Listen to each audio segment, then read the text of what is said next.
দর্শক, যে কোনো সাধারণ উপকরণ থেকে অসাধারণ কোনো জিনিসপত্র তৈরিতে চাইনারা পৃথিবীর সেরা। এই ভিডিওটি পুরোপুরি দেখলে সেটা বুঝতে পারবেন। ভিডিওটা দেখতে থাকুন। দেখুন, এটা হচ্ছে বাঁশের গোড়া। বাঁশের গোড়াকে সুন্দরভাবে কেটে এত চমৎকার একটা চায়ের কেটলি ওরা তৈরি করছে। দেখুন, বাঁশের গোড়া দিয়ে চায়ের কেটলি কখনো দেখেছেন? এত সুন্দর একটা ইউনিক জিনিস। দেখুন, এই হাতল লাগানো হচ্ছে, এরপরে যখন কালার করা হবে এই জিনিসটা দেখতে বেশ চমৎকার লাগবে। শুধু যে চায়ের কেটলি ওরা তৈরি করেছে এমনটা না, আরো চমৎকার চমৎকার সব জিনিসপত্র তৈরি করে। যেমন দেখুন, বাঁশের দুটো অংশ নিয়েছে, গোড়ার অংশ মাঝখান দিয়ে কেটে এবার মার্কার দিয়ে সুন্দরভাবে এখানে দাগ দেওয়া হচ্ছে যে জিনিসটা তৈরি করবে সেটা। এরপরে দাগের বাইরের অংশটুকু কেটে ফেলে দেওয়া হচ্ছে। দেখুন, ওই যে ভাত বা তরকারি ভাজি যে কোনো কোনো কিছু তৈরি করা হাতা আঞ্চলিক ভাষায় আমরা বলি, ওই জিনিসটা তৈরি করছে।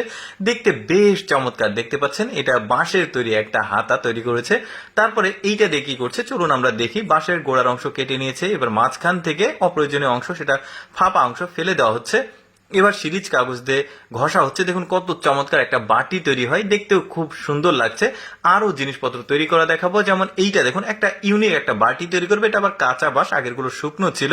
তো এই কাঁচা বাঁশটাকে একটা নির্দিষ্ট মাপে কেটে একটা মেশিনে দিয়ে এটাকে একটা বাটি তৈরি করা হচ্ছে। দেখুন কত চমৎকার আর ইউনিক একটা বাটি তৈরি হয়, দেখতেও খুব ভালো লাগবে। কালার করার পর জিনিসটা দারুণ। এরপরে যে জিনিসটাকে দেখাবো এটাও খুব চমৎকার। এটা আগে ওই যে বাঁশের গোড়াটাকে কেটে মাঝখান থেকে অংশগুলো ফেলে দেওয়া হয়েছে, এবার দাঁত হাতল লাগানো হচ্ছে। এটাও একটা চায়ের বেশ চমৎকার একটা কেটলি, চা বা পানীয় যে কোনো কিছু খাওয়া হবে। এবার কিছু বাঁশ নিয়েছে, বাঁশ নিয়ে সেই বাঁশটাকে একটা নির্দিষ্ট পরিমাপে কেটে এটাকে গরম পানিতে দিয়ে সেদ্ধ করা হয়েছে অনেকটা। এবার হাতলটাকে সুন্দরভাবে একটা ফিনিশিং নিয়ে এসে আগুনের তাপ দিয়ে এটাকে বাঁকা করা হয়েছে। দেখুন, যে ডাল তোলা, যে আমরা অনেক সময় ডাবু বলি, আঞ্চলিক ভাষায় আলাদা হতে পারে আপনাদের, ব্যাপারটা ক্ষমা সুন্দর দৃষ্টিতে দেখবেন। কত সুন্দর ডাল তোলা একটা হাতা হয়ে গেছে বা ডাবু হয়ে গেছে। এরপরে কি তৈরি করছে চলুন দেখি। বাঁশের গোড়ার অংশ কেটে নিয়েছে, আমি একটু শর্টকাটে আপনাদেরকে দেখাচ্ছি যাতে অনেকগুলো দেখাতে পারি।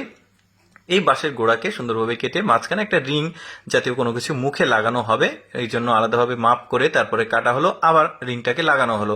দেখুন কি চমৎকার একটা বাটি হয়ে গেছে। এটা আপনারা থাম্বনেইলে দেখেছেন।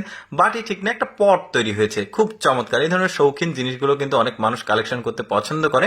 দেখুন, এটা কাঠ দিয়ে তৈরি করা হচ্ছে। আগে বাঁশ দেখালাম, এবার কাঠ দিয়ে। দেখুন, এইটা এমন সুন্দর একটা জিনিস তৈরি করা হবে, বেশ ইউনিক একটা জিনিস। ওই যে বাড়িতে আমরা যে জিনিসপত্র গিফট সামগ্রী ওগুলো সাজিয়ে রাখি, ওই একটা জিনিস তৈরি করা হচ্ছে, বেশ চমৎকার। ওদের টেকনিক গুলো আসলে খুবই সুন্দর। দেখুন, এই কাঠগুলো আবার সুন্দরভাবে কালার করেছে, কত সুন্দর লাগছে। এখানে সুন্দর সুন্দর গাছ রেখেছে।